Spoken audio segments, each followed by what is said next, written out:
dapat nun talaga binubugbog ka ng tatay mo dahil may sa demonyo ka. Buisit, ang panghi-panghi, kakaligo ko lang eh. Kapag nakita kitang lumabas, sasabunutan talaga kitang maldita ka. Chismis pa more. Wala kayong alam sa pinagdadaanan ko, pero kung makahusga kayo, akala niyo may alam kayo sa klase ng buhay na meron ako? Kung alam niyo lang, mga buisit.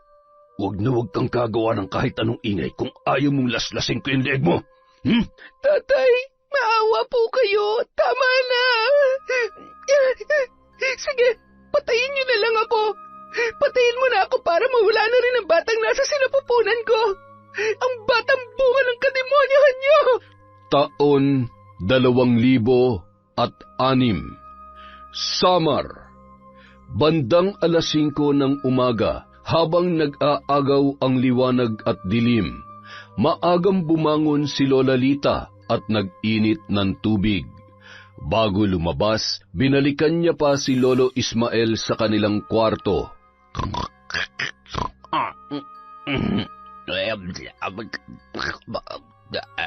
Abat, ano kayong napapanaginipan ng mokong na ito? Siguro'y nambababae ka sa panaginip mo, no? Aray, naman, ang aga-aga mo naman manakit. Bakit ka ba nanghahampas? Kung gusto mo pang tumabi sa akin ay halika, mahiga ka pa rito. Hindi yung magkasalubong na naman yung mga kilay mo na tig-3 piraso na lamang. Tigilan mo nga ako, Ismael. Kaya ayaw na ayaw kitang pinatatambay sa tindahan dahil malamang kung sino-sinong babae ang sinisipat mo. At pati sa panaginip mo ay pinagpapantasyahan mo pa. Ano ba sinasabi mo dyan? Hindi totoo yan. Ano ka ba naman, Lita? Kung kailan naman tayo tumanda ng ganito ay ngayon ka pa naging selosa. Ay, kahit marami maganda at sexy dyan ay... siguradong hindi naman sila papatol sa akin. Ay, ganon, ha? Asa na yung bulis tambo ko? Kaya pala hanggang panaginip ay pinagpapantasya mo na lang kung sino man babae ang sinipat-sipat mo. Bumangon ka ng lintik ka. Bumili ka ng tinapay at asukal at kaping-kape na ako. Ay! Ito na nga, babangon na. Tutupin ko lang muna itong mga ito. Inaantok pa ako. Ganda pa naman ng panaginip ko. Minsan lamang makakamay sa magandang dalagay na udlot pa. Aray, ang kati-kati na naman ng pet ko. Kaya ayaw ko nag-uulam na sardinas at mukhang magnanaknak na naman itong... Habang patuloy sa pagkamot, ay nakakunot noon namang naghihintay sa labas ng kwarto si Lola Lita at nakapamewang pa. Baka gusto mong bilisan dyan. Abay, ano pang kinakamot-kamot mo? Ilang buwan na kitang napapansin na panay ang kamot. Siguro ay hindi ka na naman nagpapalit ng brief mo kaya nangangati ka na. Wala ito. May nakapasok lang na langgam. Akin na yung pambili. Huwag ka na masyadong maingay at natutulog pa si Bimbo. Puyat pa naman yun. Madaling araw na nung umuwi. Ayan. Ayusin mo ang pagbili. 1/4 na asukal, tsaka tinapay. Samahan mo na rin ng konting bilis at makapagdating mo ay malamig na itong inilit kong tubig. Matapos yon, agad na kinuha ni Lola Lita ang walis tingting, lumabas sa bahay at sinundan ng tingin ang noon ay papalabas niyang asawa sa tarangkahan na si Lolo Ismael. Nagsimula na siyang magwalis sa harap ng kanilang bahay. Habang nagwawalis, mula sa di kalayuan, may naririnig siyang iyak na natitiyak niyang nagmumula sa kapitbahay nila na si Kaloy. Napatanaw pa siya sa kinaroroonan ng bahay noon. Mahigit 1 dekada na nang muling bumalik si Kaloy sa kanilang baryo kasama ang anak nito sa kanyang kinakasama. Siya na ang nagpalaki at nagpaaral sa bata. Kilala din yon bilang matapang at walang sinisino kahit sarili nitong kamag-anak. Kaya naman, kahit nagiging usap-usapan na ang tungkol sa pananakit niya sa sarili niyang anak, ay walang sino man ang nagtatangkang makialam. Sakto naman napatapat si Lolo Ismael sa bahay noon habang naririnig niya ang mga palo ni Kaloy at halos tumitili na sa pag-iyak ang anak niyang 13 taong gulang pa lamang. Dahan-dahan niyang inihakbang ang kanyang mga paa at pilit na pinakikinggan ang sinasabi ng lalaki sa anak nitong si Ella. Napakatigas ng ulo mo. Hanggat nandito ka sa poder ko, ako ang susundin mo. Sa susunod na hindi ka sumunod sa gusto ko, mapapatay talaga kita. Pareho lang kayo ng nanay mo, mga walang kwenta. Tay, tama na po. Tama na. Huwag na huwag kang lalabas ng bahay, ha? Sa oras na suwayin mo pa ako, ibibiting kita ng patiwarik.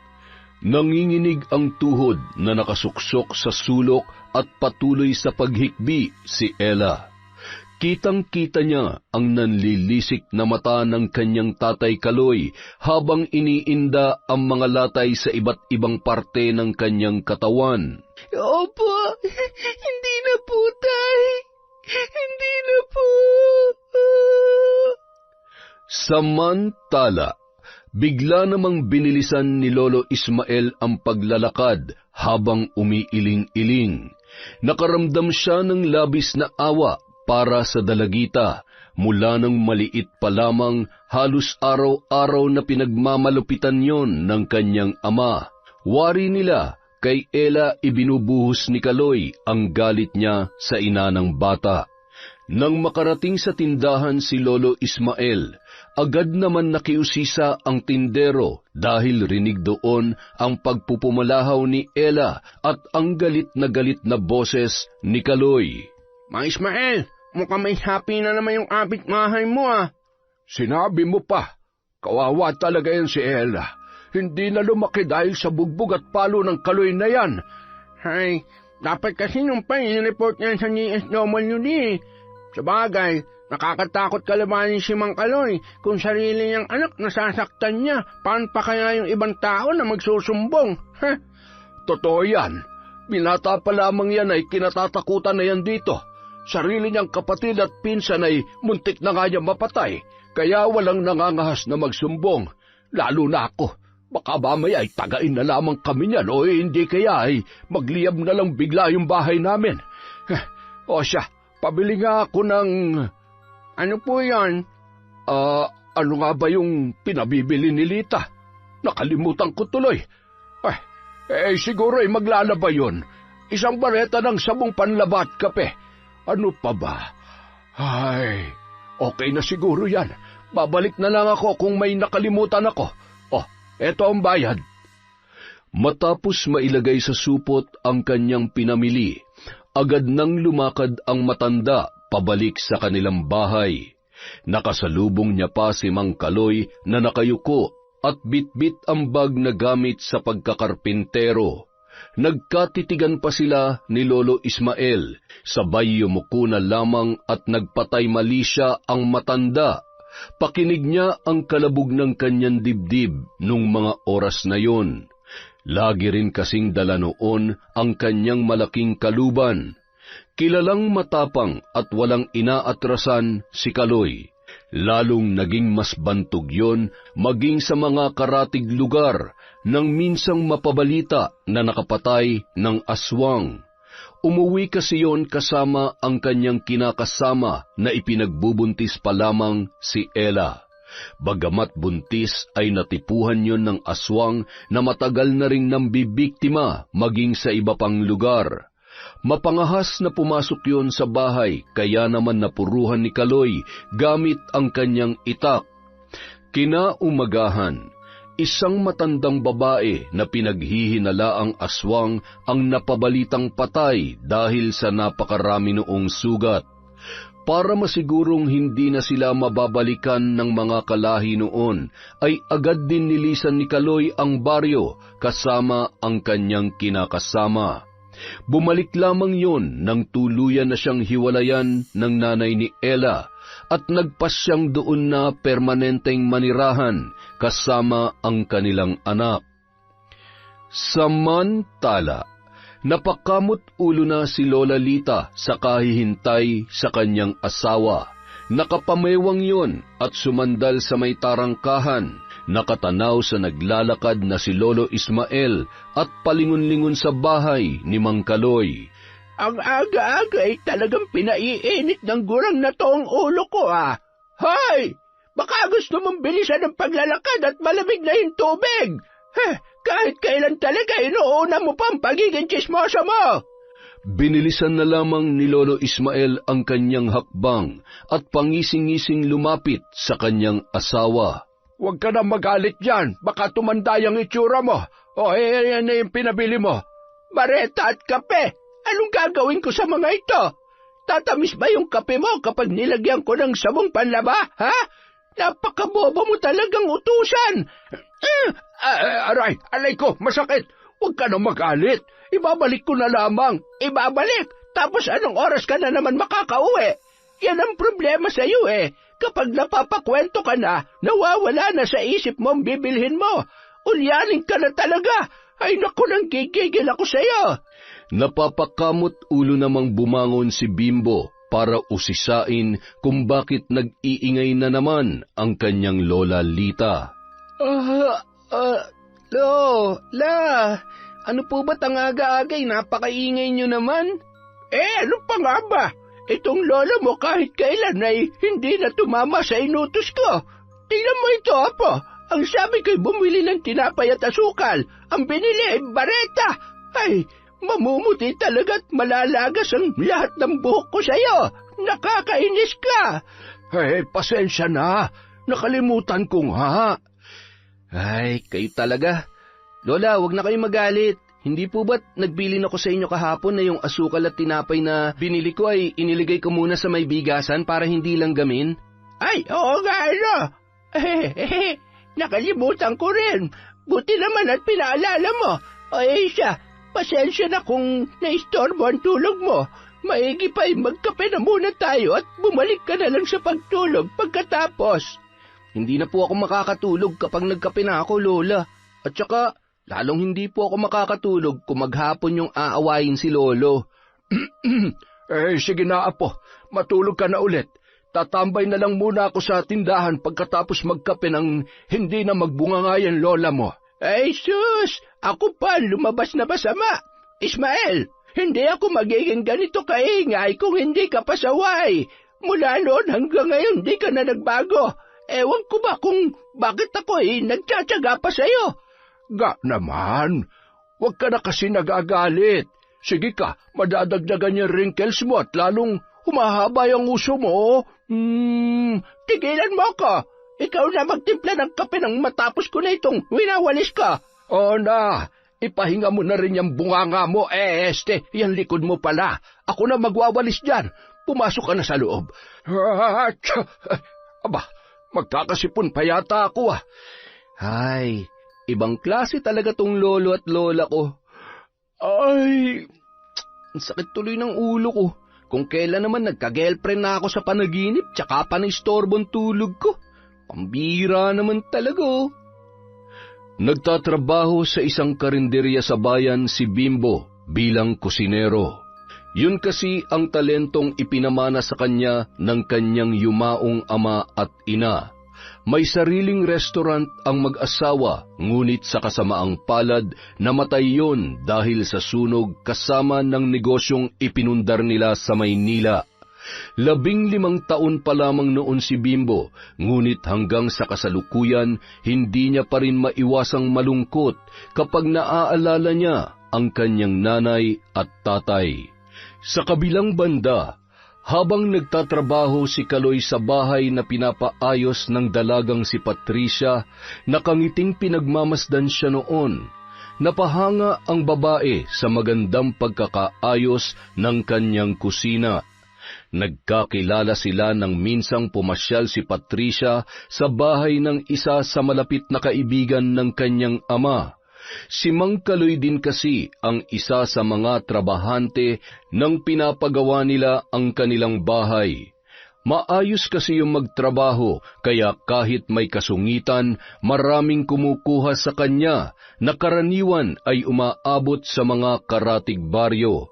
Kung may kasamahan o katuwang sa pagtatrabaho, ay kalmadong ginagawa lamang niya ang nakatoka sa kanyang gawain at hindi gaanong nakikipagkwentuhan. Gusto niya kasing matapos agad ang kanyang ginagawa, lalo na't mag-isa lamang sa bahay si Ella. Nung maliit pa yon, kasama niya ang bata kapag siya ay nagtatrabaho. Nagdadala lamang siya ng bigas at duyan na tutulugan ng kanyang anak. Kapag wala namang trabaho, taniman ng gulay at nyugan ang kanyang pinagkakaabalahan. Kinuha ni Patricia ang isang pitsil ng tubig at baso sa kusina at tinawag si Mang Kaloy. Kaloy, uminom ka muna ng tubig. Kanina ka pa nagtatrabaho dyan, siguradong nauuhaw ka na. Agad namang lumapit si Kaloy sa babae. Salamat, Patricia. Grabe, ang init ngayon. Mas lalo tuloy sumasakit ang ulo ko. Bakit? May lagnat ka ba? Masama bang pakiramdam mo? Ay, wala. Masyado ka naman maalalahanin. Ay, sumasakit lang ang ulo ko sa dami ng iniisip, tapos dumagdag pa ang pasaway kong anak na saksakan ng tigas ng ulo. Yung anak mong si Ella? Bakit? Mukha naman siya mabait ah. Mukha lang anghel yun, pero habang tumatagal ay nagiging pasaway na at lakwatsera. Alam mo, nagsisisi nga ako na pinag-aral ko ang batang yun eh. Sa halip na maging masunurin, natuto pang sumagot-sagot sa akin. Baka naman nangangatwiran lang. Anak ko lang siya, at kung ano sabihin ko, dapat sinusunod niya. Akong bumubuhay sa kanya, no? Ako lahat mula nung layasan kami ng magaling niyang ina, kaya wala siya sa mundong to kung wala ako. Utang niyan lahat sa akin, kaya wala siyang karapatang suwayin ako. Alam mo, Kaloy, mahirap talaga kapag nagdadalaga na at walang ina. Ako nga, nung nawala sa akin ang nanay ko, halos hindi ko na alam kung paano itutuloy ang buhay ko eh. Kaya naiintindihan kong nararamdaman ng anak mo. Naghahanap lang siya ng kalinga ng isang ina. Siguradong naghahanap siya ng makakausap at mapagsasabihan. Kaya dapat nag-aasawa ka na lang ulit eh. At sino naman ang magkakagusto pa sa akin? May isa na akong anak, hindi rin ako mapera at... Kaloy, hindi naman rason yon. Alam mo, minsan, kailangan lang talasan natin ang pakiramdam natin at buksan natin na maayos ang mga mata natin para makita ang hinahanap natin. O kaya, baka yung taong para sa iyo ay nandyan lamang sa tabi-tabi. Napakaswerte nga ng babaeng mamahalin mo dahil marunong ka sa buhay, masipag, mabait, kaya ang totoo niyan, ang gaan-gaan ng loob ko sa'yo. Hinawakan ni Patricia ang muka ng lalaki. Halos hindi makapagsalita si Kaloy, lalo na nang marahang hagkanyon ni Patricia. Malay mo, kaya ka pala iniwan ng kasintahan mo noon dahil akong babaeng nakalaan para sa'yo. Matagal ko na ring hinintay na makatagpo ng katulad mo at ngayong nandito ka na. Hindi na kita pakakawalan pa, Kaloy. Sa kabilang banda, palingon-lingon si Atoy bago lumusot sa tarangkahan ng bahay ni Ella. Pagkatapos ay sumilip muna siya sa awang ng pinto at siniguro na wala doon si Mang Kaloy. Ella? Ella, nandyan ka ba? Naririnig mo ba ako? Nang marinig ni Ella ang boses ng kanyang kaibigan, agad siyang bumangon at dahan-dahan na naglakad papunta sa may pintuan. Atoy? Anong ginagawa mo rito? Hindi ka rin pumasok? Recess naman, kaya tumakas muna ako. Doon ako dumaan sa may likod ng classroom natin. Nag-alala kasi ako sa iyo eh. Ano ba nangyari? Pinalo ka na naman ba ng tatay mo? Oo, hindi naman nabago yon. Hindi ko alam kung kailan ulit ako makakapasok.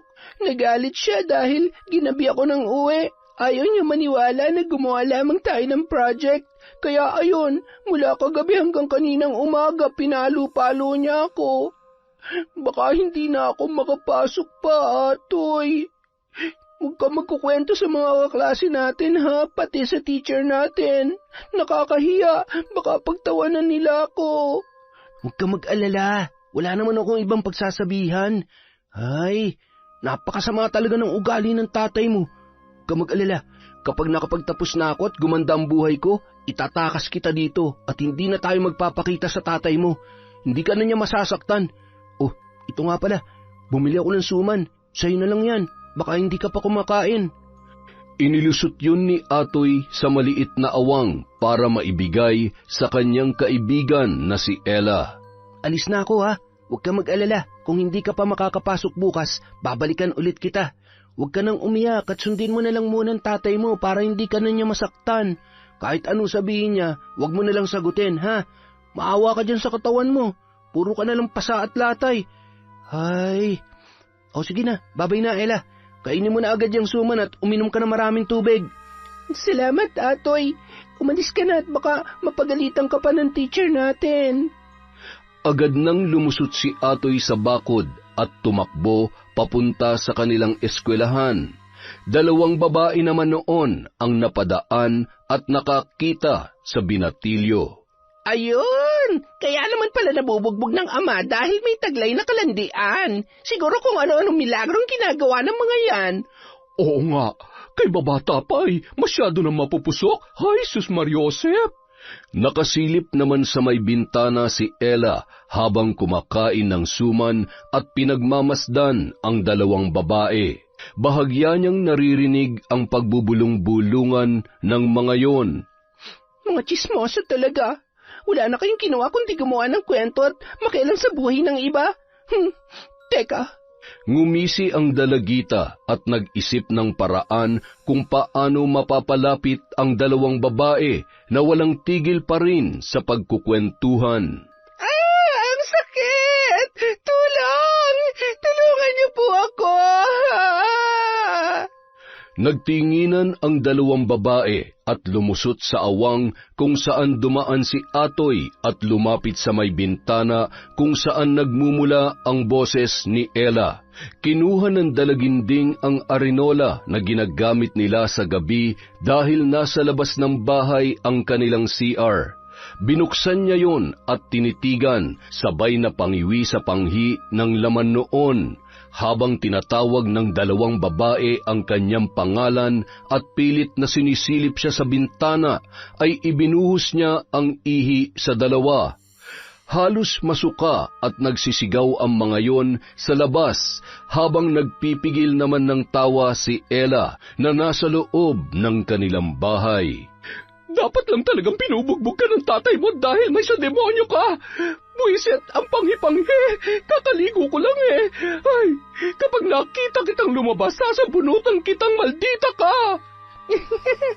Chismis pa more. Wala kayong alam sa pinagdadaanan ko, pero kayo patong kung husgahan ako, parang alam nyo kung anong klaseng buhay meron ako. Kung alam nyo lang, ay, mga biset. Makalipas ang ilang araw, napapansin ni Ella ang tila pagbabago ng kanyang ama. Pinayagan siya nung pumasok at binigyan pa siya ng baon. Gabi na rin kung umuwi yon at pagdating ay natutulog na, bagay na ikinatuwa naman ng dalaga. Naikwento niya ang bagay na yon sa kanyang matalik na kaibigan na si Atoy habang sila ay papauwi galing sa kanilang eskwelahan. Alam mo, Atoy, sana tuloy-tuloy ng pagiging masayahin ni tatay. Hindi ko alam kung paano o ano nangyayari sa kanya, pero nagpapasalamat ako dahil mabait na siya sa akin ngayon. Hindi ko nga alam kung bakit eh. Ay, mabuti naman ang tuluyan ng gumaling ang mga pasamo sa katawan. Alam kong hirap na hirap ka na magsinungaling sa mga teacher at kaklase natin kapag tinatanong ka. Alam mo kung ako sa'yo, magsusumbong na ako. Sigurado makukulong yan tatay mo. Hindi pwede. Hindi ko pa kayang buhayin ang sarili ko. Isa pa, saan naman ako pupunta? Maliban sa'yo, wala namang ibang tutulong sa akin. Sa totoo lang, marami ka pang hindi alam sa kademonyohan ng tatay ko, pero sa ngayon, kailangan ko pa rin naman siya. Marami. Minor de edad ka pa, kaya tutulungan ka ng DSWD. Sila pa magpapakulong sa tatay mo. At saka, pwede mo naman hanapin ang nanay mo eh. Atoy, si tatay na lang ang pamilya ko. Iniwan nga ako ni nanay, diba? Kasalanan niya kung bakit ganito ang buhay ko ngayon. Ay, kahit ano mangyari, tatay ko pa rin siya.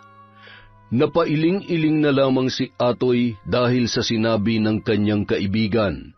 Marahan namang ngumiti ang dalaga, sabay na pabuntong hininga at nagpatuloy sa paglalakad. Inihatid pa yon ng tingin ni Atoy para masigurong ligtas na makakauwi ang kanyang kaibigan. Samantala, lumipas pa ang mga araw. Habang masayang nakatanaw si Patricia sa bintana, malayo pa ay nakikilala niya na ang paparating na si Kaloy. Alam niya na hindi siya matitiis ng lalaki na hindi makita kahit saglit lang sa isang araw. May mga gabi na doon na rin yon natutulog. Naging mas malalim na ang kanilang relasyon na labis namang ikinatuwa ng babae. Gustong-gusto kasi nung maging parte ng buhay ng mag-ama. Handa siyang tumayo bilang pangalawang ina ni Ella. Kaloy, kumusta? Buti naman napadalaw ka. Magagabi na. Kumusta ang trabaho mo? Napagod ka ba? Paano naman ako mapapagod kapag ganyang kaganda ang ngiting sumasalubong sa akin? Ikaw talaga? Dinadaan mo na naman ako dyan sa pambobola mo, ha? Tuloy ka, halika. Maupo ka muna dito. Ikukuha lang kita ng merienda. Nagluto nga rin pala ako ng ulam para sa hapunan. Sakto, dalhan mo si Ella para naman hindi na kayo mag-isip pa ng kung anong uulamin mamaya. Siya nga pala, nasabi mo na ba kay Ellang tungkol sa atin? Malapit na. Huwag mo na munang isipin yan. Ang importante naman ay maayos ang pagsasama natin. Sa madaling salita, hanggang ngayon, hindi pa rin niya alam ang tungkol sa atin. Tama ba ako? Darating din tayo dyan. Tsaka siguradong nakakahalata na naman siya. Madalas gabing-gabi na akong umuwi. Tapos may pasalubong pa akong pagkain na padala mo. Yun na nga eh. Nakakahalata naman na pala eh. Bakit hindi mo pa rin masabi? Teka, baka naman ayaw mo lang sabihin sa kanya kasi hanggang ngayon umaasa ka pa rin na magkakabalikan pa kayo ng nanay ng anak mo. Patricia naman, ayan ka na naman eh. Masyado mo namang pinapairal yung pagiging selosa mo. Ano bang gusto mong maramdaman ko? Pakiramdam ko, ikinakahiya mo ko eh. Tinatago mo ko kaya... Ay, huwag ka nang magalit. Sige, sasabihin ko na sa kanya at sa susunod na linggo, ipapakilala na kita sa kanya. Huwag ka nang magtampo. Alam mo namang, mahal na mahal kita eh. Ikaw naman kasi, kailangan pa talaga na magtampo ako, magalit ako para... Tama na. Sorry na. Mahigpit na lamang naniyakap at hinagkan ni Kaloy si Patricia. Matamis ng ngiti naman ang itinugon nito sa kanyang kasintahan. Mababakas sa muka ng babae ang kakaibang saya na hindi niya maipaliwanag. Hindi na siya makapaghintay sa kanilang pagkikita ni Ella. Nang gabi ring yun, papauwi na si Kaloy nang mapadaan sa bahay ng isa sa mga kasamahan niya sa pagkakarpintero. Nagkakasiyahan ang mga yun kasama ang iba pa nilang katrabaho habang nag-iinuman. Isang 4 kantos at may pulutan na inihaw na isda. Niyaya siya at hindi tumanggi, kaya naman napaupo na rin yun at hindi niya namalayan na naparami na pala ang kanyang nainom. Bandang 11:00 na ng gabi nang siya ay magpaalam sa kanyang mga kainuman. Mga pre, pasensya na ha. Sa susunod na lang ulit. Walang kasama yung anak ko sa bahay at baka hindi pa nag-aapunan yun. Masyado ka naman nagmamadali, pare. Maaga pa. May isang bote pa tayo rito. Ay, kung sa bagay, mukhang sanay na sanay ka naman na minabadali mo ang lahat. Si Patricia nga, nakuha mo agad eh. Bigla na lamang nagpanting ang tenga noon at kinwelyuhan ang isa sa kanyang mga kainuman. Piliin mong tatarantaduhin mo ha. Hindi mo ako kilala. Sa susunod, kung ganyan pa rin kabastos ang bunganga mo, ni isa, wala sa ngipin mo matitira. Ultimo yung bulok na bagang mo. Kinuha ang kanyang bitbit at inayos ang kaluban ng kanyang itak. Dinuro-duro pa ang noon ay halos maihinang kainuman.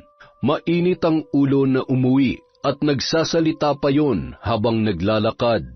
Nang makarating sa bahay, sa may tarangkahan pa lamang ay tinatawag na ang pangalan ng kanyang anak. Suot ni Ella ang bestidang pantulog, nanginginig ang tuhod at kamay na binuksan ang kanilang pinto. Tay, bakit ho kayo? Lasing po kayo? Hindi ako lasing. O yan, kumain ka. Kumain ka ng marami, ha? Ayos, Ang ganda ng suot mong damit, Buti naman para laging matutuwa si tatay. Akma sanang hahawakan noon ang braso ni Ella nang biglang umiwas ang dalaga. Abat, iniiwasan mo na ba ako? Nandidiri ka, ha?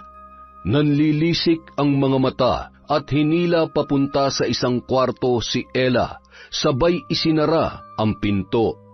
Wala kang karapatang bastusin ako. Pag-aari kita at kahit anong gawin ko sa'yo, wala kang karapatang magreklamo. Malinaw naman sa'yo yun, hindi ba? Sagot! Opo, tay. Opo. Yan! Napakaganda mo, anak. Kaya mahal na mahal ka ni tatay, At sabi ko naman sa'yo, basta susundin mo lang lahat ng gusto ko, hindi ka masasaktan. Kaya pagbigyan mo na lang ang gusto ni tatay, ha? Mula 10 taon, nararanasan niya na ang bagay na yun. At sa ganoong pagkakataon ay tanging paghikbi lamang ang kaya niyang gawin upang maibsan ang sakit at galit na kanyang nararamdaman. Kapag nanlalaban siya, ay samot-saring palo, sampal at hampas ng sinturon ang kanyang natatamo. Ilang beses na rin siyang tinutukan ng patalim na tila ba sa paulit-ulit ay nasanay na lamang ang dalaga. Patuloy sa pagpatak ang luha ni Ella habang pinagmamasdan ang kanyang hubot-hubad na katawan na punong-puno ng latay at mga pasa. May bago at mga hindi pa tuluyang naghihilom.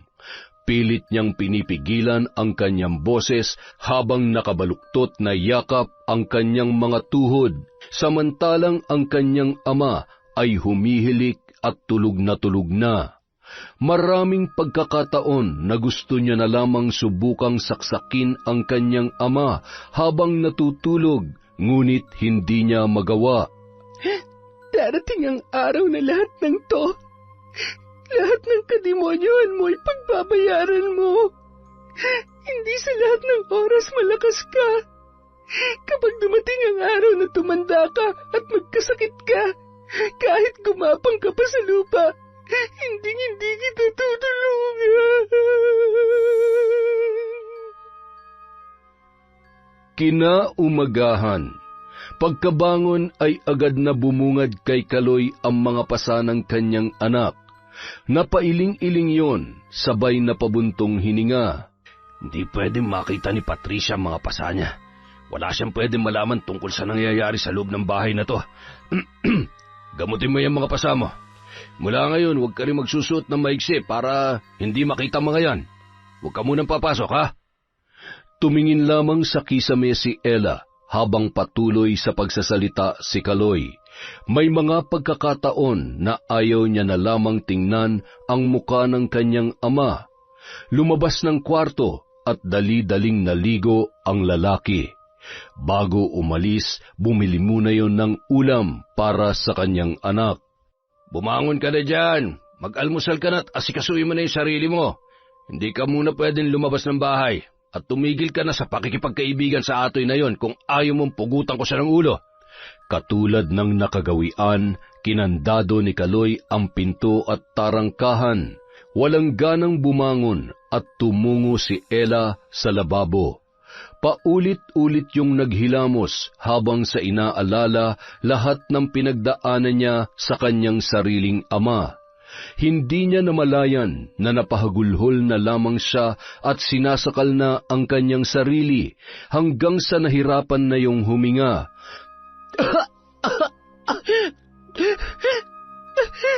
Ayoko na. pagod na ako sa impyernong bahay na to.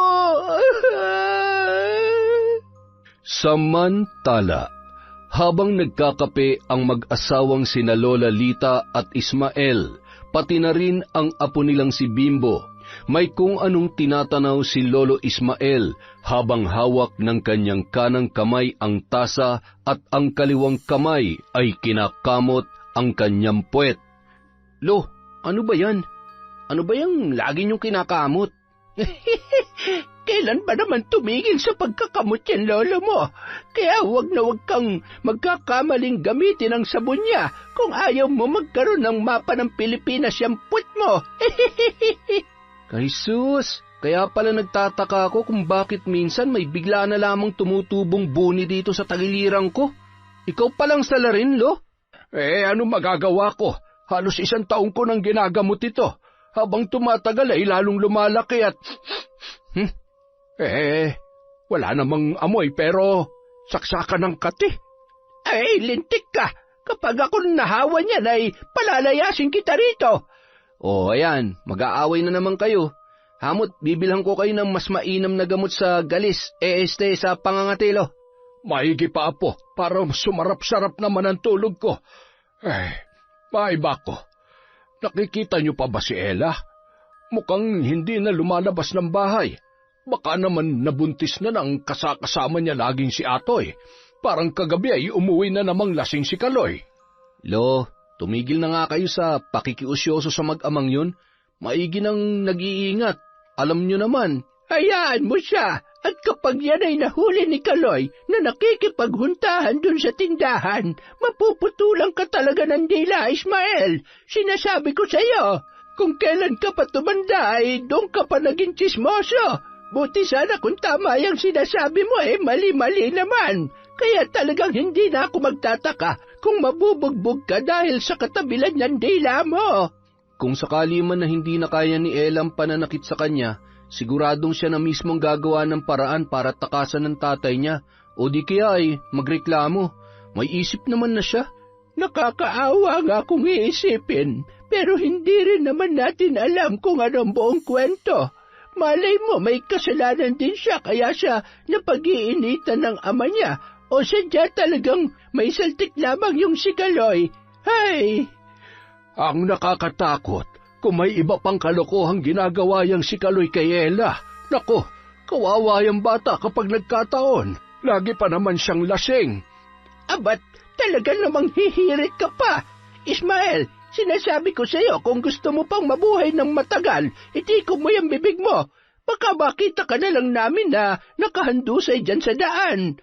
Wag naman sana. Ako nga'y di na halos tumatambay. Lumalabas na lamang ako kapag bumibili ng kape at ano nga ba yon? Sabon panlaba. Sabon panlaba ka na naman. Bibili lamang ng kape, inaabot naman ng siyam-siyam. Mas marami pa yung kwento, mali-mali pa ang binibili. Napakamot ulo na lamang si Bimbo at pasimpleng iniwan ang lolo at lolo niya na noon ay nagbabangayan pa rin. Maya-maya pa lumabas muli ang binata at ipinakita sa 2 matanda ang larawan ng mga patay na manok na pinasa sa kanya ng kanyang kaibigan sa Karatig Barangay. Grabe, napakarami naman. Imposible naman na kagagawan ng tao yan. Laman loob lang ang pinuntirya. Nako, baka may aswang na naman na pag-alagalat ng bibiktima ng mga hayop dito. Hindi naman na bago yan. Sadyang may aswang dito sa lugar natin. Mabuti nga at hayop lamang ang binibiktima. Nung kapanahunan namin ay halos gabi-gabing nambibiktima ng mga buntis ang mga yan. Pati na rin yung mga may sakit. Nung ipinagbubuntis ko ang tatay mo noon, kung ano-anong pangontra ang ginagamit namin, may taboy lamang ang mga aswang na umaali-aligid hanggang sa may panganak ko siya. Kaya ikaw, mag-iingat ka. Madalas ka pa namang umuwi ng alanganing oras. Mula nung araw na yun, naging matunog na naman ang kwento sa pananalasa ng aswang sa mga karatig lugar, na labis namang ikinababahala ng mga tao, lalo na ng mga naapektuhan. Maraming kabuhayan na rin ang naperwisyo at nabalot na ng takot at pangamba ang mga tao sa kung anumang pwede pang mas malalang mangyari. Makalipas ang 1 linggo, pumasok nang muli sa paaralan si Ella. Kapansin-pansin ang pag-iwas nito sa kanyang mga kaklase at maging sa kanyang matalik na kaibigan na si Atoy. Pinagalitan pa yun ng kanyang mga guro dahil napapadalas na ang pagliban niya sa klase. Nangako naman ng dalaga na magpapasa ng mga kulang niya sa bawat subject upang makapasa sa kanilang klase. Ilang beses na ring tinanong yon ng kanyang mga guro, ngunit hindi naman nagsasabi ng totoo ang dalaga. Minsan na ring bumisita ang advisor nito sa kanilang bahay, ngunit lagi namang hindi maabutan si Mang Kaloy. Nang uwian na, bandang 3:00 ng hapon, nagmamadaling lumabas ng silid-aralan si Ella. Lakad-takbo namang sinundan siya ni Atoy. Ano bang problema nun? Ella! Ella! Hintayin mo ako! Bakit mo ba ako iniiwasan? Ano ba nangyayari? Pasensya ka na. Kailangan ko nang umuwi. Tsaka na lang tayo mag-usap. May kailangan lang akong asikasuhin. Hindi ako naniniwala sa'yo. Nararamdaman kong Atoy, tama na. Nakikiusap ako. Huwag mo na lamang akong intindihin. Kaya ko naman ang sarili ko. Kaya mula ngayon, sarili mo na lang ang intindihin mo. Kalimutan mo na magkaibigan tayo dahil hindi ko naman na kailangan ng tulong mo. Yun ba talaga ang gusto mo? Sige, mula ngayon, hindi na ako makikialam sa'yo. Agad na lamang tumalikod si Ella at pinigilan ang pagpatak ng kanyang mga luha. Salungat man sa kanyang kalooban ang pag-iwas sa kaibigan, kailangan niyang gawin yon dahil sa mahigpit na siyang pinagbabawalan ng kanyang ama. Habang naglalakad ang dalagita ay ramdam niya ang bigat ng kanyang dibdib. Bumuntong hininga na lamang siya at mas lalo pang binilisan ang paglalakad. Nang makarating sa bahay, malayo pa siya ay napansin niya na ang babaeng nakaupo sa kanilang balkonahe. Dumiretso siya sa paglalakad at nakaramdam ng kakaibang kaba. Inisip niya na maaaring yun ang kanyang ina. Nang makalapit na, ay agad siyang nagmano at mahigpit niya yung niyakap. Kayo po bang nanay ko? Kukunin niyo na po ba ako? Anong ibig mong sabihin, Iha? Magsasalita pa sana ang babae nang biglang lumabas si Kaloy mula sa loob ng kanilang bahay. Nandito ka na pala, Ella. Iginiya pa noon ang kanang kamay sa kanyang anak para magmano. Kawaan ka ng Diyos. Siya nga pala, nagmano ka na ba sa Tita Patricia mo? Nako, wag na, hindi naman na kailangan. Hi, Ella. Ako nga pala ang kasintahan ng tatay mo. Sana'y magkasundo tayo dahil isa sa mga araw na ito, dito na rin ako titira. Alam mo, napakaganda mo palang bata. Bagay na bagay tayong maging mag-ina.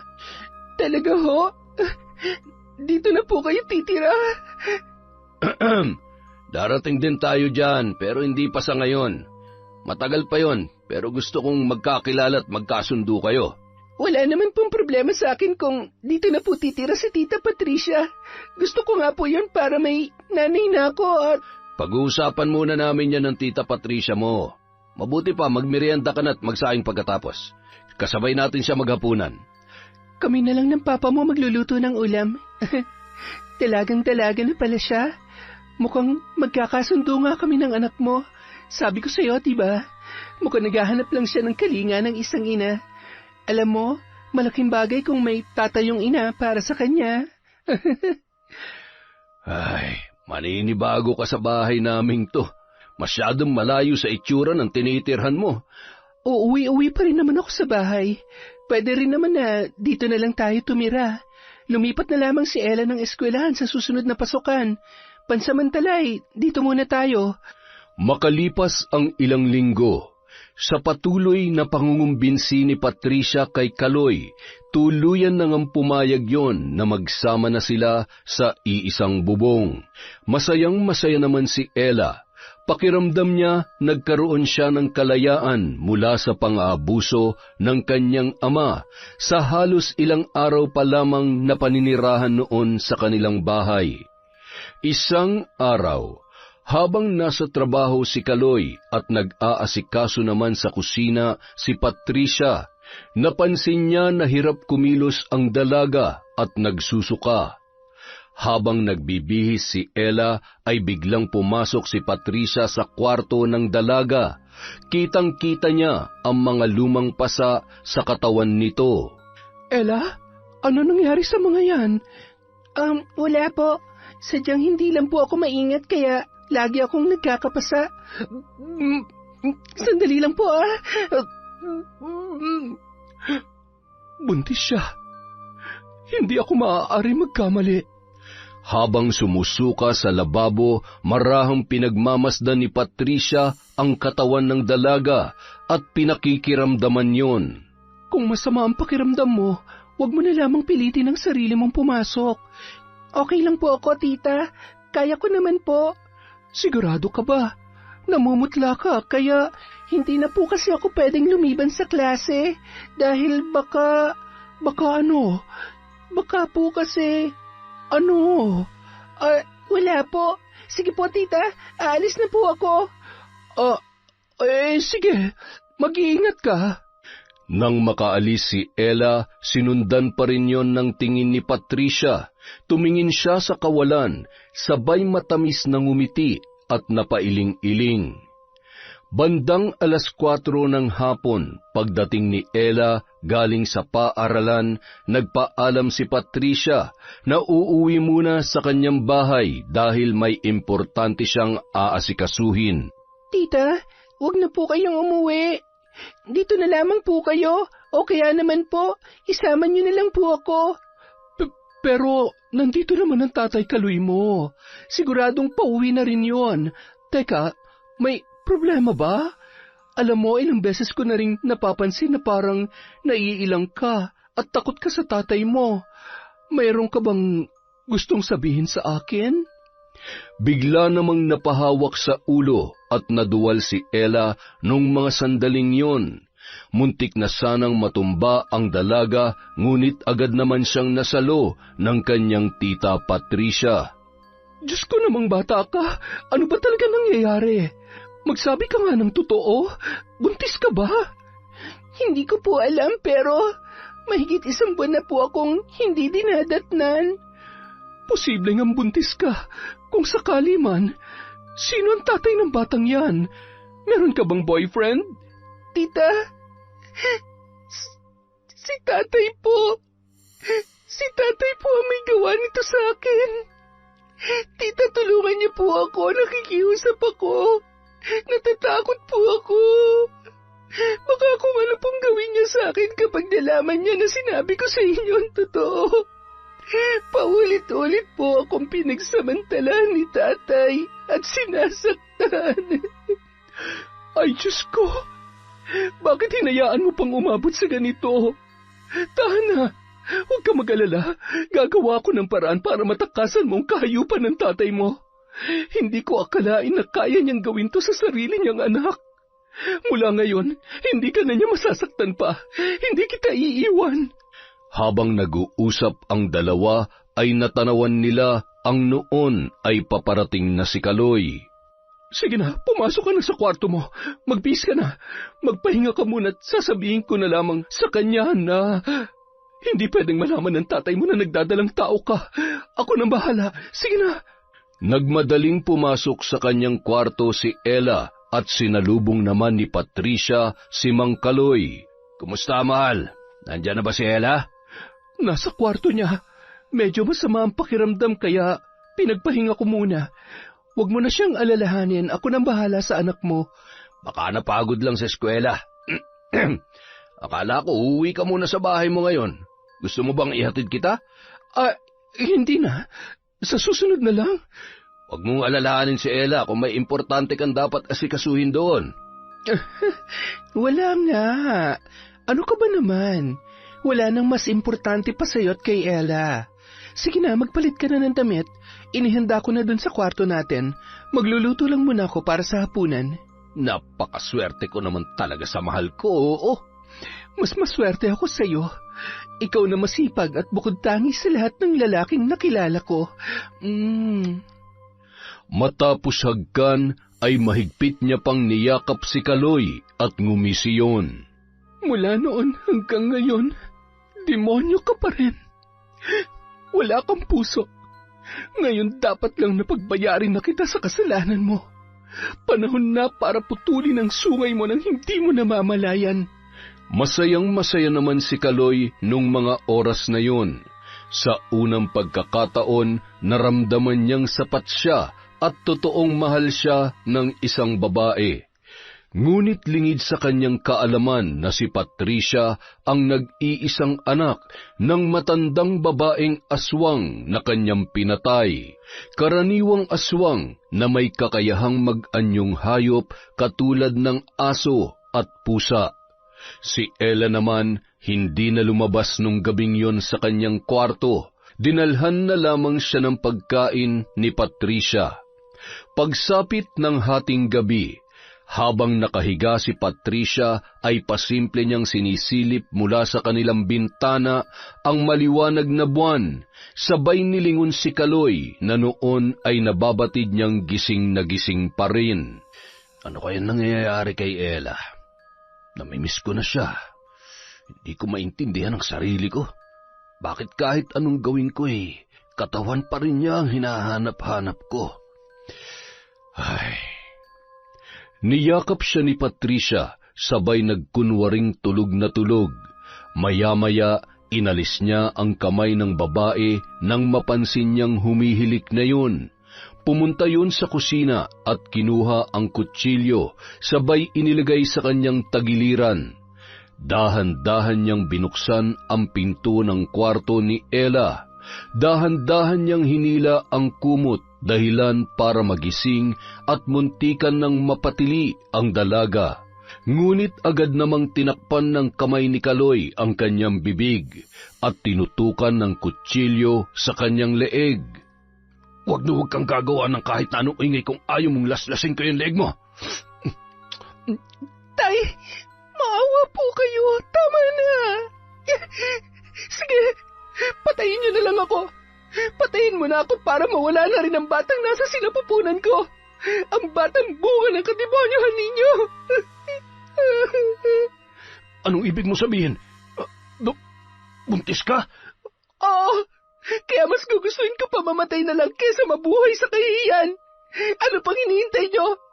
Patayin nyo na lang ako. Nanginginig sa galit at nanlilisik ang mga mata. Gulong-gulo ang isipan nung mga sandaling yun.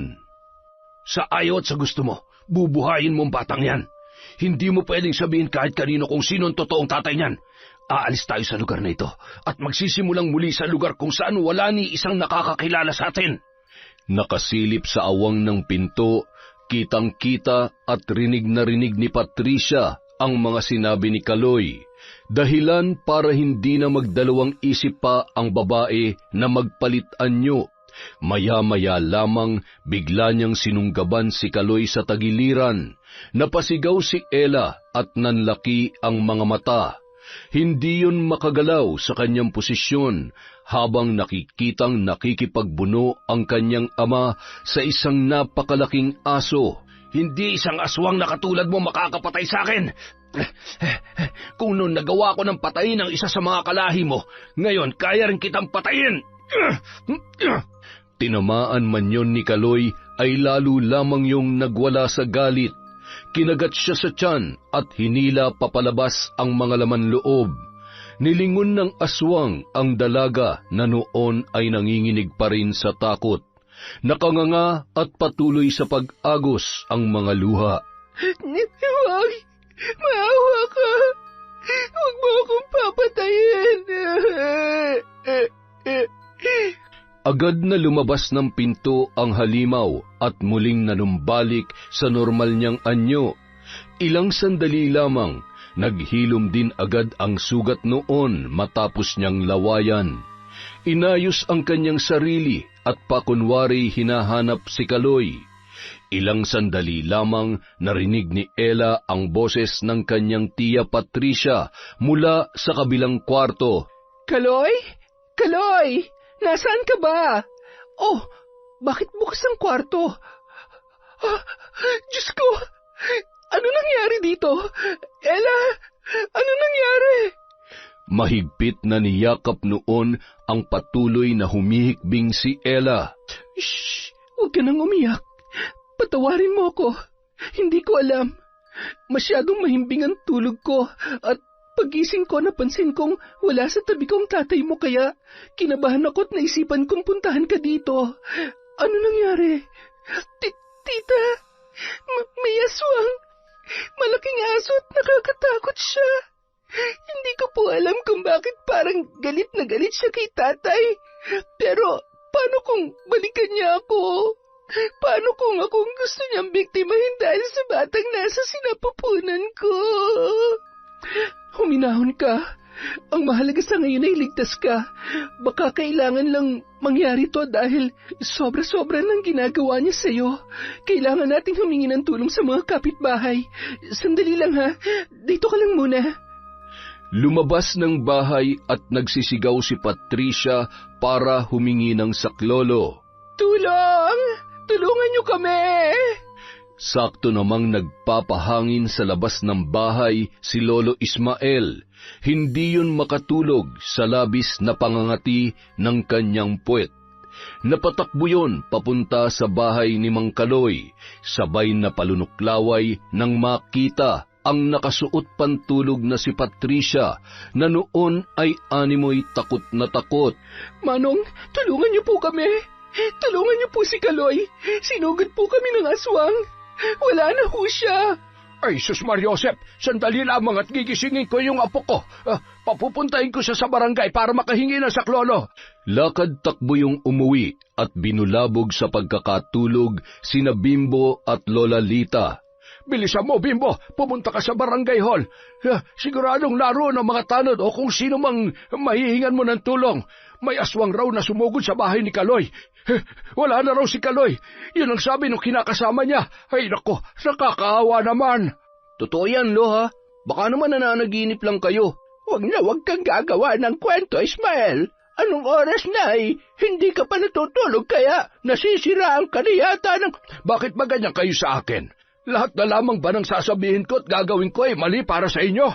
Oo, naging sakit ko na ang pagiging mali-mali. Pero sana naman, kahit ngayon lang ay paniwalaan niyo ako. Kung ayaw ninyo maniwala, di wag. Ako na lamang ang pupunta sa... Lo, ako na. Baka kumapano pa kayo. Kung totoo nga may pag-alagalang aswang. Sa lalim ng sugat nyo dyan sa likod ng puwet nyo siguradong... Aray, wag mo nang dagdagan ang sama ng loob ng lolo mo. Minsan lang naman niya mag-inarte, pagbigyan mo na. Gabing-gabi na. Lakad na, bilis. Halika't samahan mo ako sa bahay ni Kaloy para makita mismo ng mga mata ko kung totoo nga yan chismis mo. Lumakad sila patungo sa kapitbahay at sumama rin muna si Bimbo para masigurong totoo ang sinasabi ni Lolo Ismael. Wala pa ring imik ang matandang lalaki, ngunit nang makita ang bangkay ni Kaloy ay napakrusyon, sabay na pailing-iling. Maya-maya pa, nagsidatingan na ang mga tanod kasama ang iba pang opisyal ng barangay para rumesponde. Yun ang tumulong para maisaayos ang bangkay ng lalaking biktima. Nabalot naman ng takot at samot-saring opinyon ang mga tao sa baryong yun.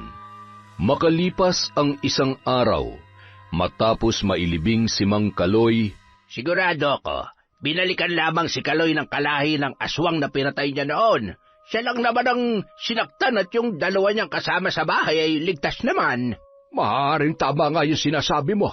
Baka ginantihan lamang siya. Pero kailangan pa rin natin mag-ingat. Baka mamaya ay mamihasa ang aswang at mambiktima pa ulit. Mahirap na.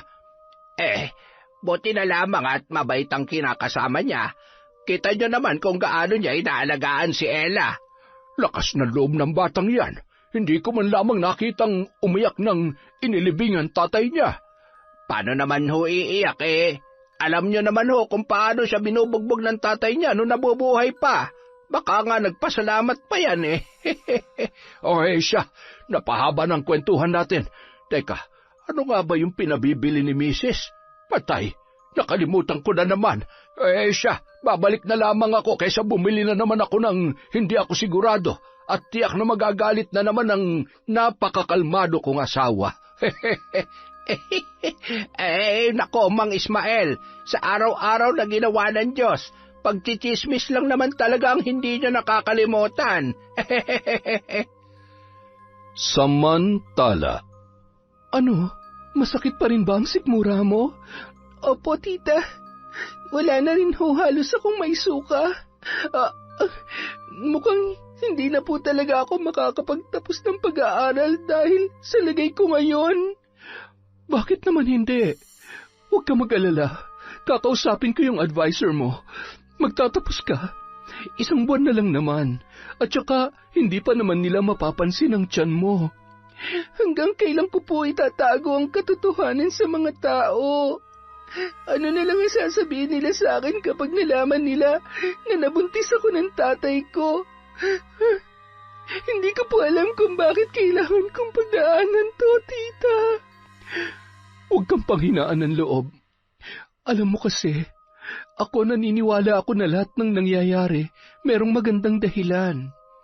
Alam mo ba dati, nung namatay yung nanay ko, nagdadalang tao rin ako noon sa unang kasintahan ko.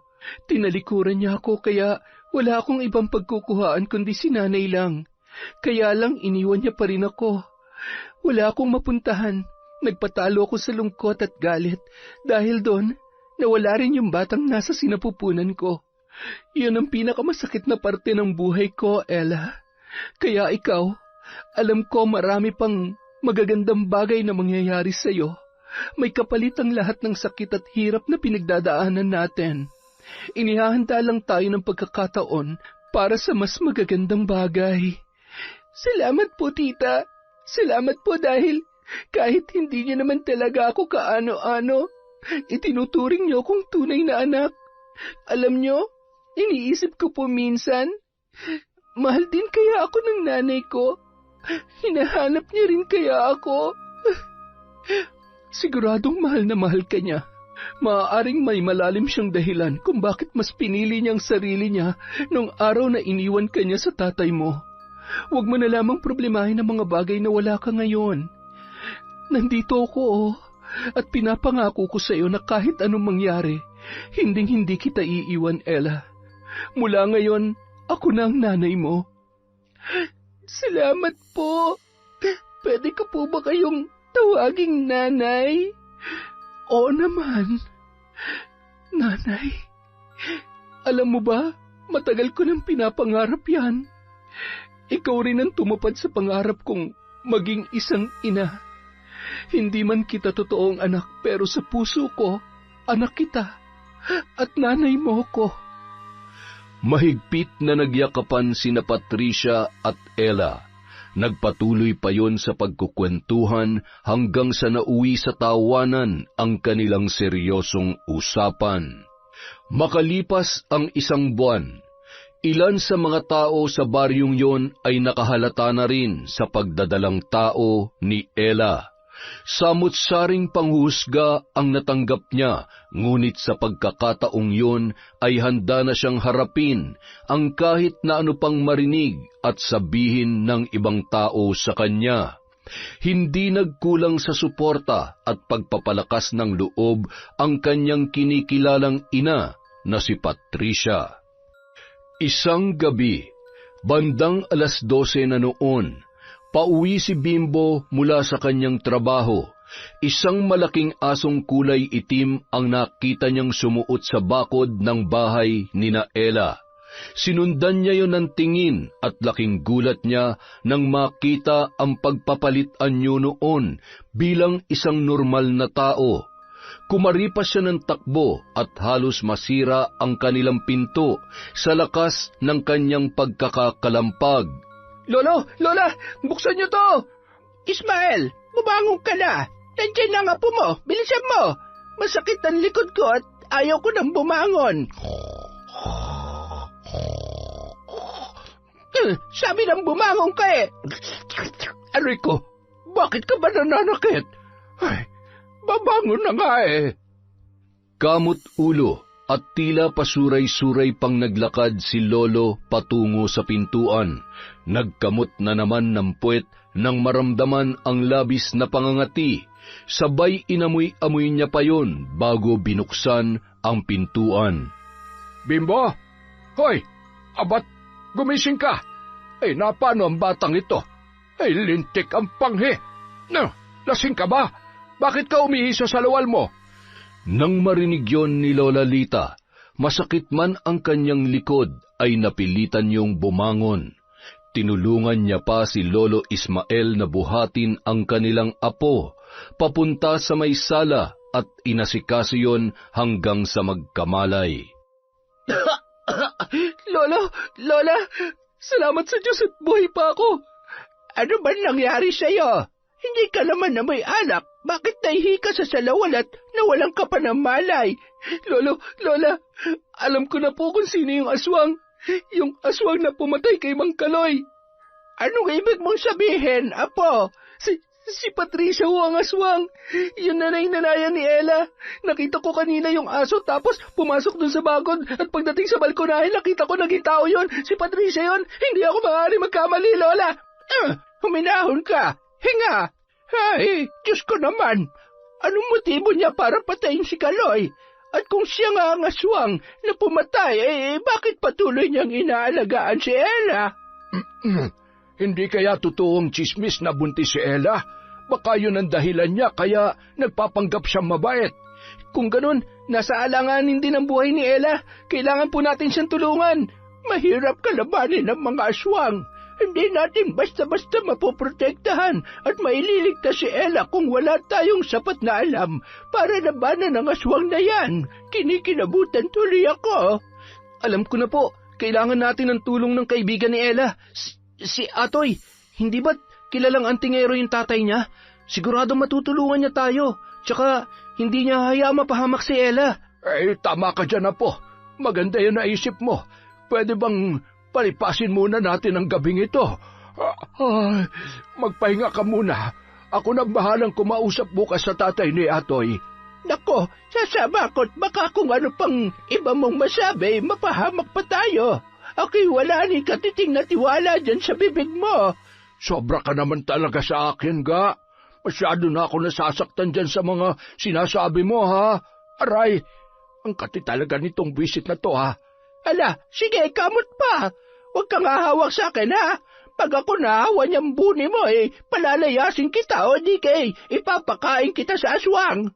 Kinabukasan, umaga pa lang, usap-usapan na ng mga tao sa baryo ang aswang dahil sa mga manok na natagpuan sa iba't ibang bakuran. Nanatili namang tikom ang bibig ni na Lolo Ismael at Lola Lita. Pinuntahan nila ang bahay nila Atoy. Nadatnan naman nila na nagpapanday ang ama nito.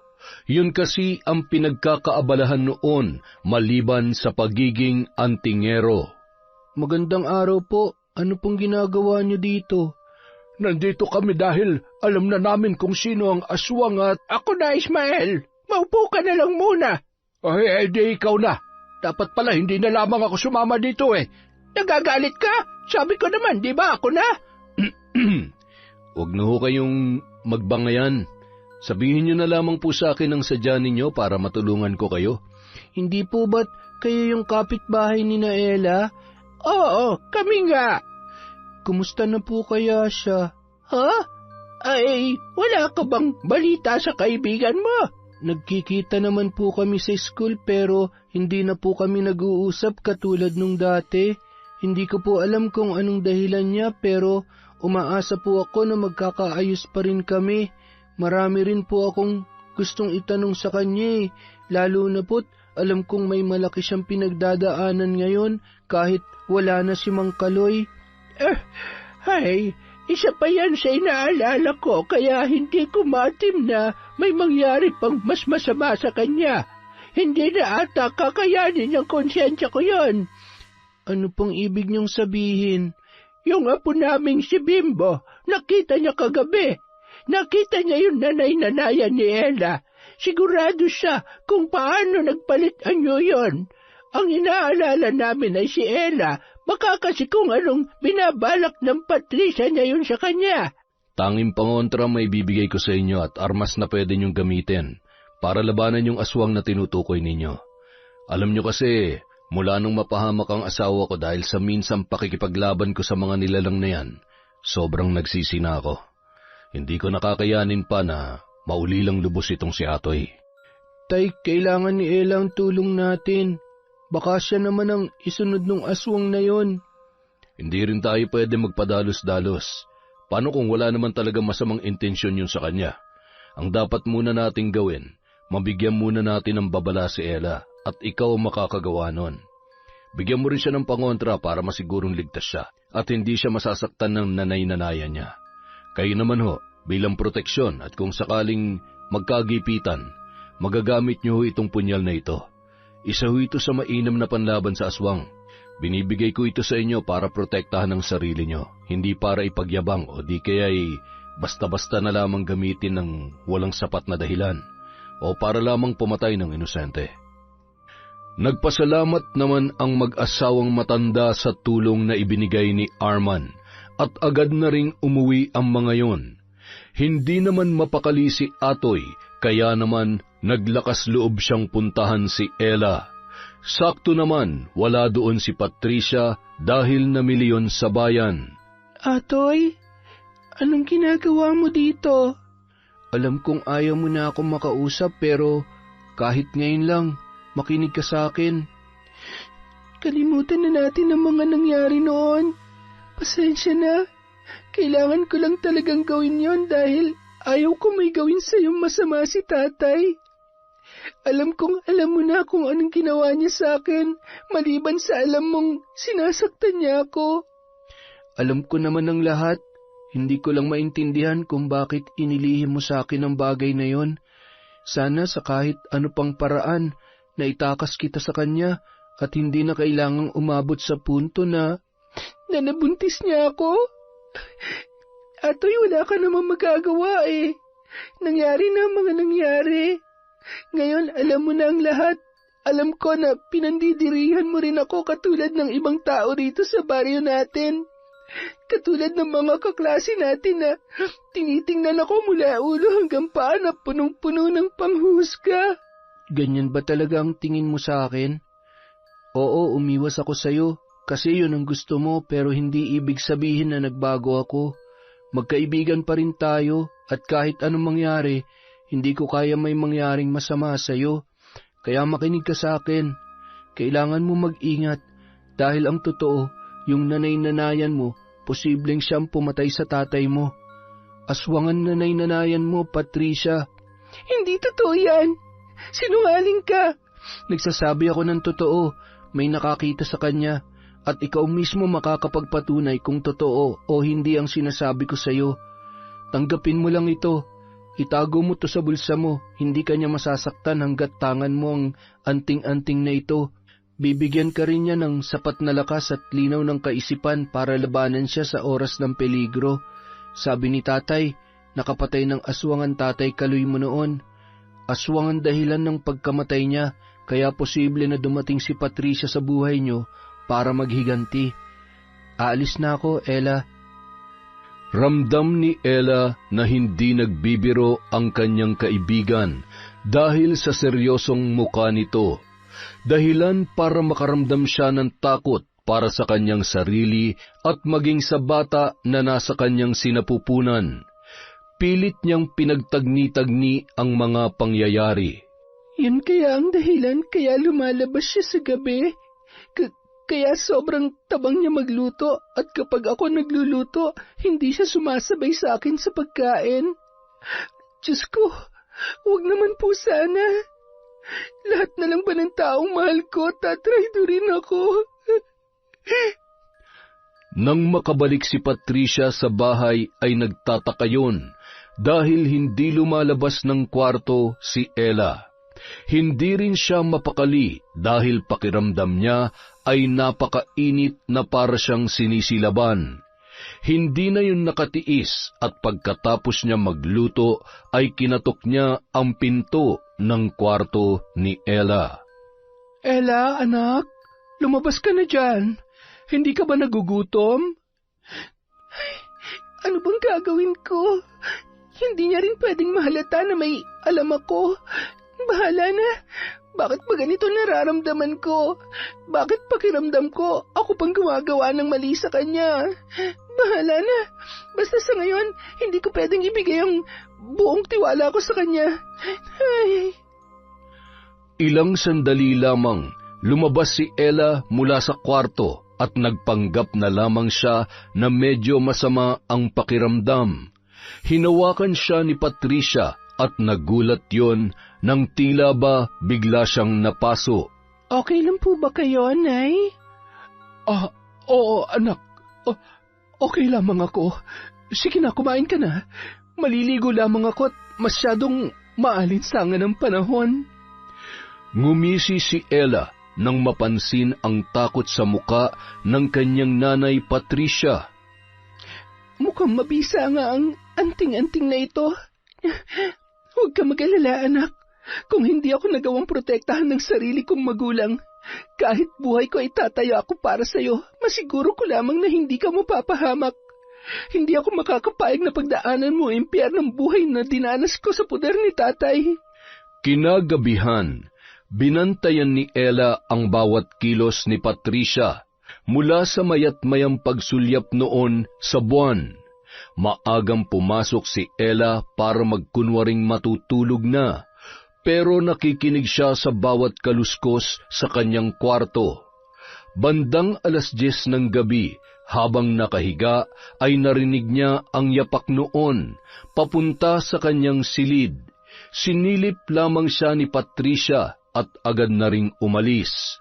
Nagmamadali namang bumangon si Ella nang marinig na medyo may kalayuan na ang mga yapak. Nagpalinga-linga si Patricia, sabay unti-unting hinahaplos ang katawan niya habang nakatingala sa maliwanag na buwan. Nagulat na lamang yun nang may maramdaman siyang tusok sa kanyang tagiliran at ang sobrang init na pakiramdam na animoy malalapnos ang kanyang balat. Isa kang aswang. Totoo po ba na kayo ang aswang na pumatay kay tatay? Anong plano niyong gawin sa akin, ha? Papatayin niyo rin po ba ako? Bitawan mo ako. Pakiusap. Sasabihin ko ng totoo. Ella, anak, patawarin mo ko kung hindi ko masabi sa iyo yun. Ayokong matakot ka sa akin. Ayaw mo matakot ako o para paglaruan ako at gagawin mo rin biktima sa dulo? Hindi totoo yan.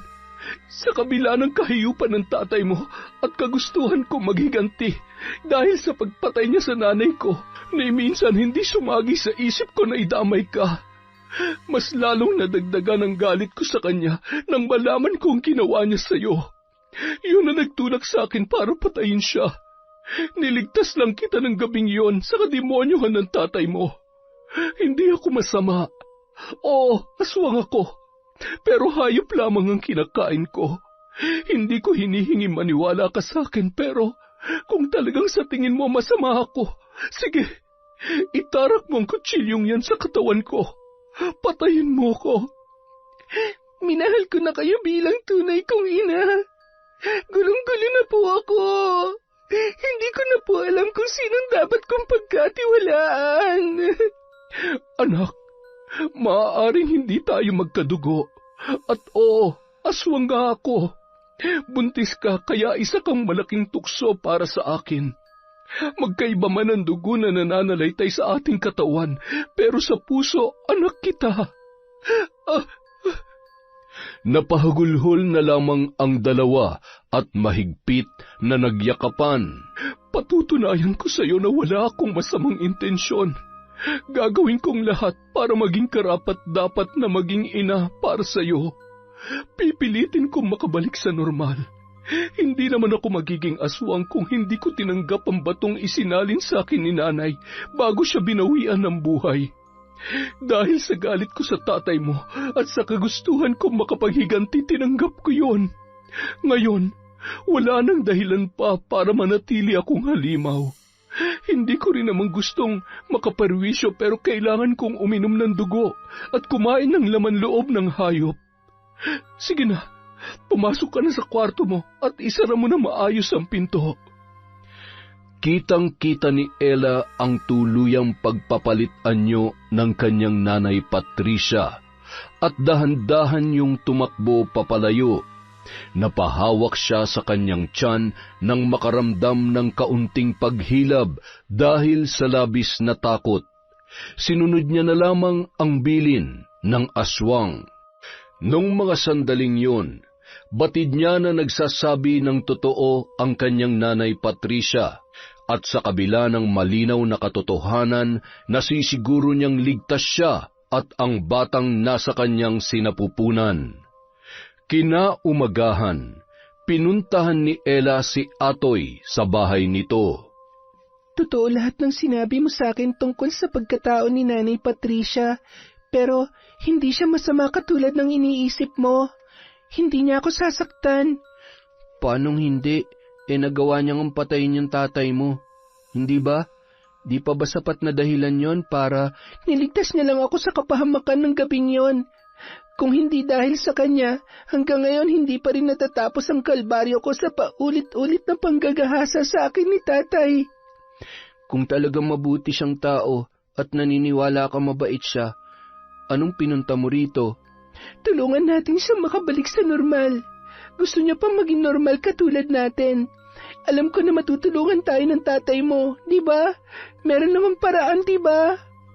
Habang nag-uusap ang dalawa, ay bigla namang lumabas ng bahay si Arman na noon ay nakikinig sa kanilang usapan. Posible naman ang bagay na yan. Basta bukal sa kalooban niya na maging normal ulit at tatalikdan niya ang pagiging aswang. Meron akong kakilala na maaari natin puntahan. Mamayang gabi, kailangan mong makumbinse ang nanay Patricia mo na pumunta dito. Mas ligtas kung dito isasagawa ang ritual, malayo sa mga tao. Ay, sana'y hindi na makarating pa sa ibang taon tungkol sa kanya. Dahil pag nagkataon, hindi lahat ng tao maniniwalang mabuti siya. Ang aswang ay mananatiling halimaw para sa karamihan. Sana'y hindi madulas si Mang Ismael sa mga nakakausap niya sa sentro. Nung araw ding yun, bago sumapit ang dilim, magkasama sina Ella at ang kanyang nanay Patricia na pinuntahan ang bahay nina Atoy. Nadatnan nila doon ang isang albularyo na magiging katuwang ni Arman sa pagsasagawa ng ritual. Ilang sandali pa, matagumpay nilang naibalik sa normal si Patricia, ngunit kailangang manatili yun doon sa loob ng 3 araw. Dahil sa labis na panghihina ng kanyang katawan. Samantala, kinabukasan, hindi makabangon si Mang Ismael dahil sa inaapoy siya ng lagnat. Halos 2 araw nang hindi nakakatayo at inaatake ng hika ang matandang lalaki. Bimbo, tingnan mo nga ang lagay ng lola mo sa kwarto. Isang araw lang na hindi ko pinayagan na lumabas at tumambay ay nilalagnat na. Sakit niya na talaga yata yan. Kapag hindi makapagchismis ay sumasama ang pakiramdam. Agad namang pumasok sa kwarto si Bimbo at kinumusta ang kanyang lolo. Lolo, kaya pa ba? Bumangon na kayo at nako, mapag-iiwanan na kayo sa balita.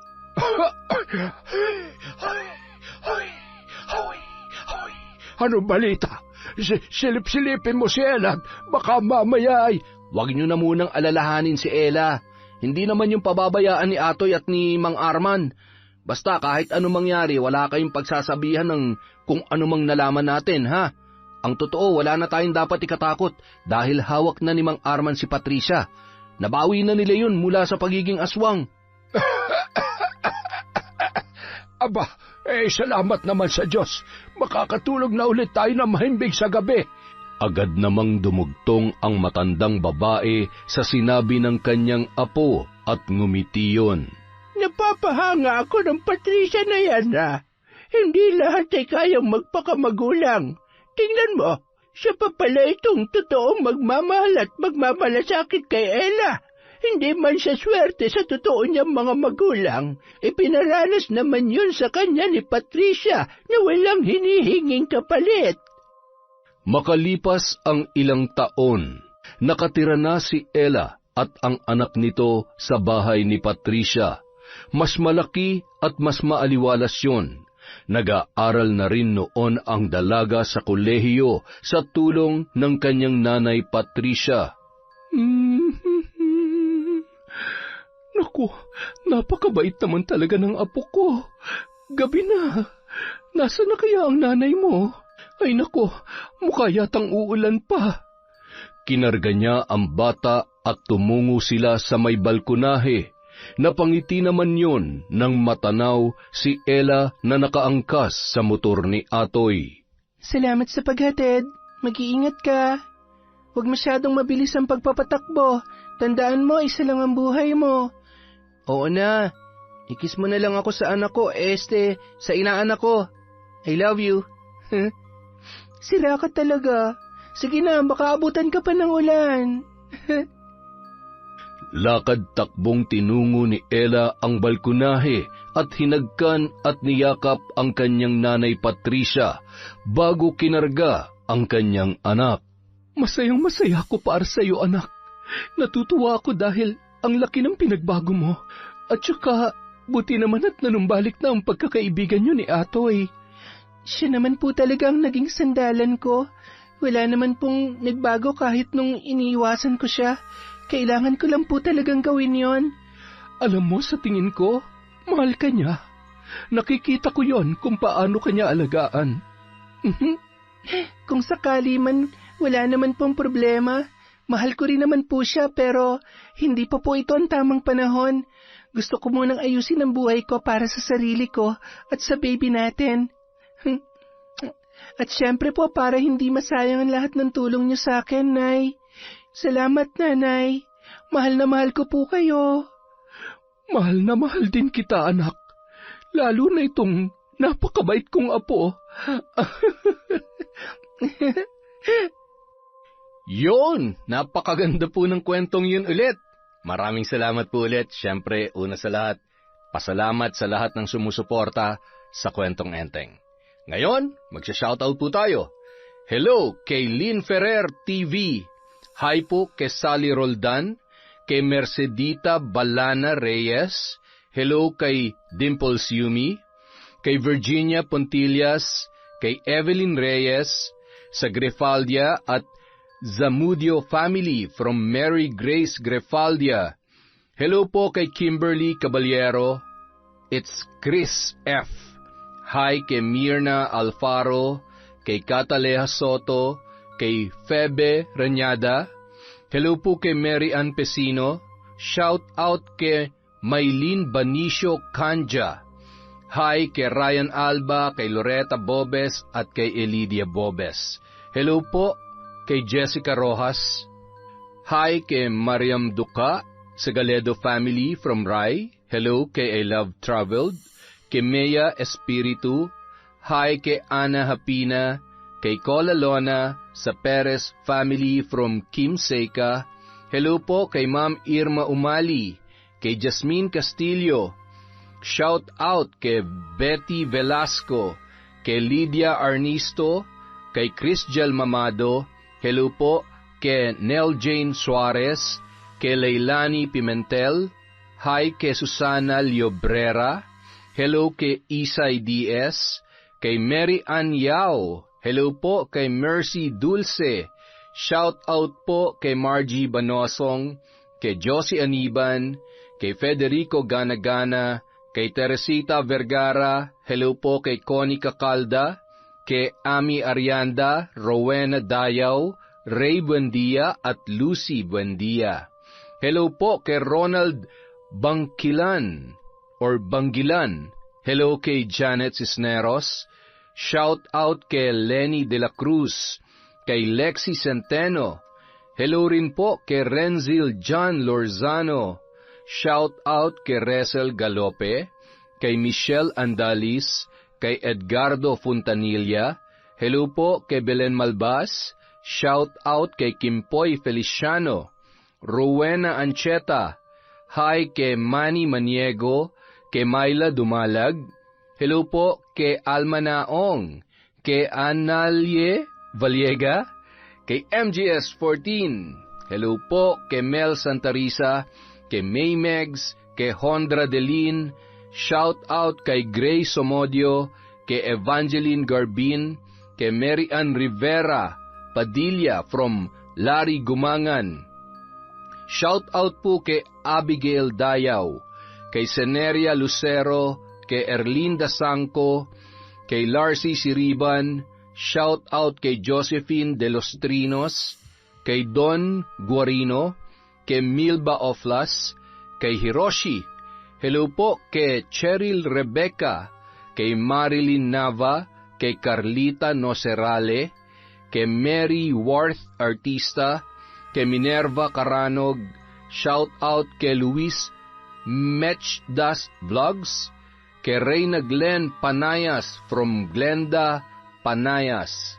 Hello po kay Nida Moreno, shout out kay Princess Kayla Martinez, kay Jessie Chancha, kay Chester Jumawan, kay Jasmine Ali, Jocelyn Granada, Reka Jukoy, kay Mr. Ray, kay Michelle, kay Hannah Maylin Sesgundo, kay Alfreda Alano, hello po kay Roslyn Labajo, kay Connie, Angelina Ignacio, Ronalyn Rodriguez, kay Kat Burglar Cutie, Nieves family from Monica Nieves, kay Jelian, kay Ramil Fariolin, hello rin po kay Merlinda Balidoy, kay Ate Aya, kay Cesan de la Cruz, hi kay Fe Pamatong, kay Tita Serrano, kay Dins Rodriguez, hello po kay Ledeline Saligan, kay Pamela Allen, shout out din po kay Eloisa Formento, hi kay Del, kay Jeneline Jacobe, kay Noemi Garcia Pabunan, kay Celia Tolentino, hello po kay Angel Rose Cinco, kay Vanessa Musico, kay Chen Villar, shout out kay Gemma Aquino, kay Lucille De Lima, hello kay Dennis Lamonde, kay Sean Samuel Sebastian from Chonchamcheb, hello po kay Aya Abogado, hi kay Eldaps, kay Raquel Hasegawa, kay Gemma D, shout out kay Angelina at Edelmira from Elizabeth Dungka, hi po kay Cristal Albania, sa Camo family from Joaquin Camo, kay Nest from Japan, kay Agripina Balza, hello po kay Lani Gervasio, hello rin po kay Marenila Cervantes, shout out kay Perlita Estalane, kay Judith Peñaflor, at kay Joel Marasigan. Maraming salamat po ulit sa walang sawang pagsuporta sa Kwentong Enteng. Kung nasan man po kayo, mag-iingat kayo palagi, alagaan po natin ang mga sarili natin. Thank you po ulit sa inyong lahat.